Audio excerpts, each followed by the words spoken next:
So ரொம்ப நாளாக உங்கள்கிட்ட நான் கேட்குறேன்னு நினச்சிட்டு இருந்த ஒரு கேள்வி, நீங்கள் சொன்னீங்க நல்ல கதைக்கு வேல்யூ இருக்குது அப்படின்ட்டு.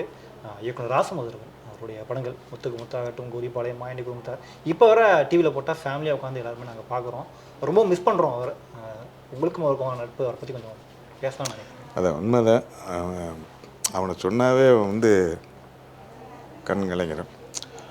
எனக்கு தெரிஞ்சு கேஎஸ் கோபாலகிருஷ்ணனுக்கு அப்புறம் ஒரு மக்களை ரசனையோட குடும்பத்தோடு உள்ளே வச்சு கொண்டு பார்த்து வச்ச ஒரு மிகப்பெரிய டைரக்டர் அவர் அகால மரணம் இண்டஸ்ட்ரிக்கே ரொம்ப இதுதான்.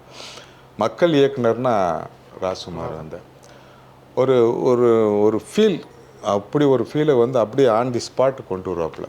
டயலாக்னாலும் சரி, சீன்ஸ்னாலும் சரி, அதை சொல்கிற விதங்கள் அந்த ஸ்பாட்லேயே அவர் அழுது தான் நடிச்சலாங்க. மாயண்டி குடும்பத்தாரெலாம் அப்படி ரசித்து எல்லாம் 10 டைரக்டர் நான் உட்காந்து 10 டைரக்டரையும் அவன் அழுக வச்சாங்க. 10 டைரக்டரையும் அழுக வச்சு தான் நடிக்க வச்சாப்புல. ஸோ அந்த மாதிரி ஒரு ஃபீல் குட் டைரக்டரு. அந்த மாதிரி டைரக்டர்கள் வந்தால் இன்னும் நல்லாயிருக்கும்.